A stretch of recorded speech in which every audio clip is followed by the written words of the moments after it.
Hello everyone, it's Gauri and Steve back for the third installment of the constipation series.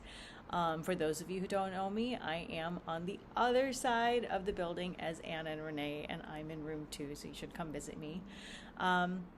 Today we are going to talk to you about the difference between fiber supplements and laxatives, and we are also going to show you some exercises to kind of help promote your gut moving along, and or if you're having a little bit of trouble with gas. So we'll get started, but before we do, I have to have a disclaimer. I am not telling you or advising that you take a fiber supplement. It is recommended that if you do happen to add a fiber supplement, that you speak with your physician and or pharmacist so that they're in the know and that you know that it's not interacting with any of your medications, and you're able also to figure out an appropriate fiber and medication schedule, just so we know nothing is interacting and that it's totally safe. So just keep in mind that you have to talk to your physician before you start any new supplements. All right, so let's get started. So we're going to talk about the difference between fiber and laxatives, and then we're also going to talk about the 3 common kinds of fiber supplements that are on the market, just to kind of just to clear up any confusion that you may have. So the difference between fiber and laxatives, Stevie will kind of give us a lowdown. So hi, I'm Steve. I'm Gauri's boyfriend, and I'm also a scientist, so I can tell you a little bit about the chemistry and the differences between the different types of fibers. So there are 3 main what are called bulk forming fibers on the market. There's Psyllium Husk, there's wheat dextrin, and then there's methylcellulose. And Psyllium Husk is probably the one that I think we talked about in the last video. It's found in Metamucil and other supplements like that, and it contains a lot of both soluble and insoluble fiber that help basically form bulk in your feces and keep you regular. Another and that's the brands are Metamucil, and there's also plenty of generics, but another one is Benefiber, which is wheat dextran, which is very similar. It has both soluble and insoluble fiber, similar to Psyllium Husk, and it's just made from wheat. So if there's anyone who's sensitive to things like gluten, if you have celiacs, for example, you probably should stay away from that one. But that, for the majority of people, it's actually really good. It's pretty similar to the Psyllium Husk, and there's some debate on which one's better. And the last one is methylcellulose, which is like Citracel. And Citracel, it doesn't have a lot of soluble fiber, but it's more just there to provide bulk and more insoluble fiber, and it is really hygroscopic. So you take it and it soaks up water and kind of forms a gel in your gut that's easy for your body to move everything through your digestive system. So Citracel has, or methylcellulose, is generally easier for most people to digest because it doesn't have as much of the soluble fiber and other components that the other guys have. It doesn't ferment in your gut as much. It doesn't give you as much gas. But that soluble fiber has a lot of benefits that we talked about previously. So there are some pros and cons to all of them. And laxatives, fiber has a laxative effect, and all fiber kind of helps act as a laxative. But when you go to the drugstore and you see things like laxatives on the shelf, most of those are probably stimulant laxatives, which act on your GI tract and the nerves and your GI to activate it to help peristalsis and help get everything moving again. And laxatives really just help you poop. There's another one, there's actually a few on the market. Miralax, for example, which is this stuff that's kind of similar to fiber called polyethylene glycol, and it's in a lot of food and drugs. And what all it does is just kind of act as a gel, but it doesn't provide a lot of nutrients to your like gut microbiome, which is what some of these other fibers are better better for, and that keeps you healthy and regular, and helps. And your gut microbiome is really important for helping you digest and absorb nutrients and provides vitamins. So yeah. And so with oftentimes the reason we keep talking about like fibers are bulk forming laxatives, you need that bulk in your colon to sort of kind of activate the stretch reflex in your colon, so then it activates the peristalsis that kind of goes along through your tract.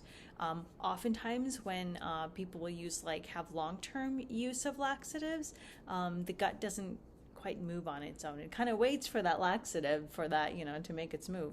So it becomes kind of slow on its own.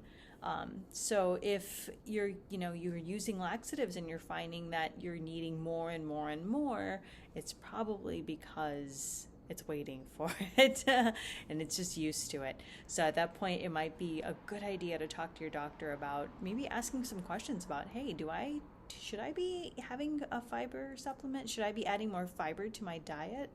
And so again, always consult with them before, just to be safe.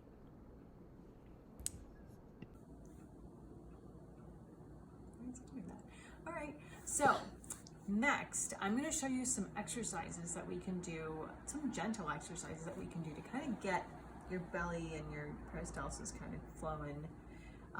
And especially if you're kind of, if you're feeling kind of gassy and bloated, there might be some things in here that might help you. So I'm just trying to put some tools in your toolbox so you can help yourself too. The first thing I like to do when I'm feeling kind of constipated or backed up is when I wake up in the morning, I'll do a few trunk rotational exercises in the bed. So let me demonstrate one really quick. See, do you want to bring it up so it's directly in front of me? So I'll start off in bed, kind of, laying on my back. I'll keep my knees bent, and then I'll move my knees back and forth.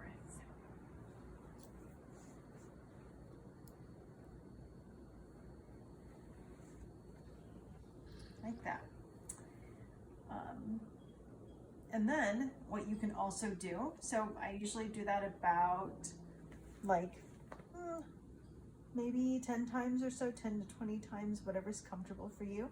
And then the next thing you can do is bring your knees to your chest and down. So you can bring your knees to your chest and down,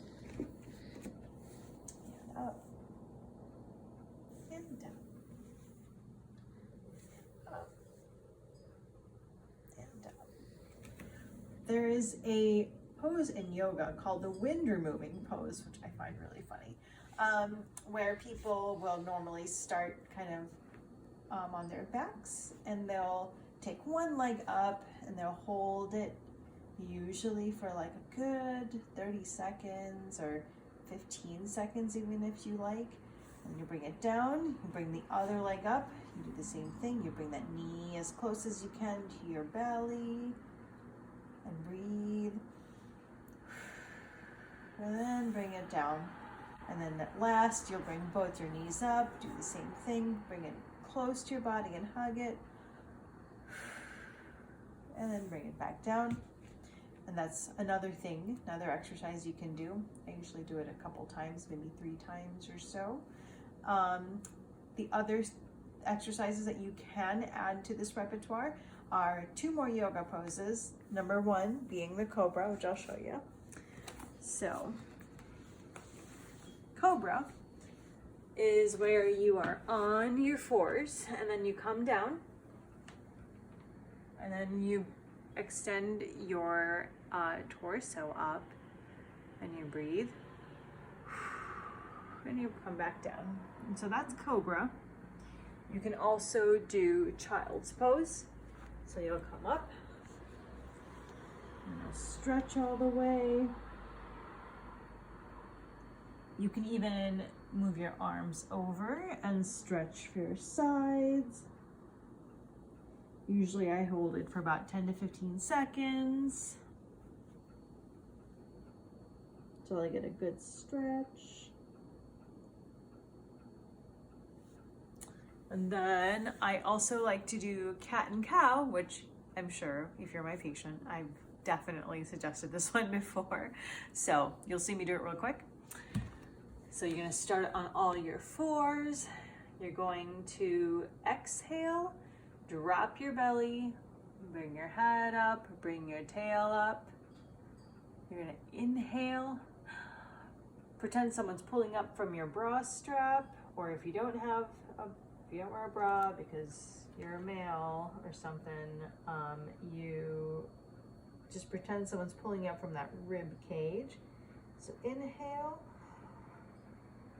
bring your tail down and your head down. See how I'm coming up through the shoulders a little bit? That's perfect. I'll bring it back down. Exhale.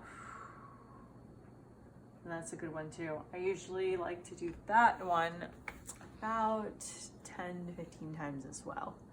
And then my last favorite pose that I like to do is called the Myofascial Sea Stretch. So I do this one in bed as well, or sometimes in the middle of the day, I'll just do it on the floor. But I kind of like to lay down and I like to shift my feet over and shift my shoulders over and then lift my arm above my head. Oh, there's a nice pot here. And I make a seat with my body until I feel a stretch here. You can bring your feet over more if you like, or your shoulders over more, whatever's comfortable. The trick is your hips have to kind of stay flush. So as long as your hips aren't coming up, you're okay. So stretch, stretch, stretch, and then you repeat on the other side. Stretch, stretch, stretch. Come on back. So I usually hold it for about 10 to 15 seconds on each side, and I do about 3 to 5 on each side. And oh, there was one more, I totally forgot. Okay, so rotational exercises are really good for us because oftentimes we sit throughout the day and this section of our abdomen gets really kind of stuck. So what we can do is at the very least, rotate our bodies. So I like to call these genies because, Barbara even. So you start with your arms like a genie and you'll inhale and you'll exhale and rotate to one side. You'll inhale, come back to the middle, exhale, out to the side, inhale, exhale, inhale, and exhale. And you'll do that about 10 times. So one right and one left is one. I know it seems like a lot, but it really helps things going. So there you have it. That's usually my routine for if I'm kind of backed up or feeling kind of gassy in terms of exercises. So. Well, thanks for listening, guys, and we'll catch you next time. Bye.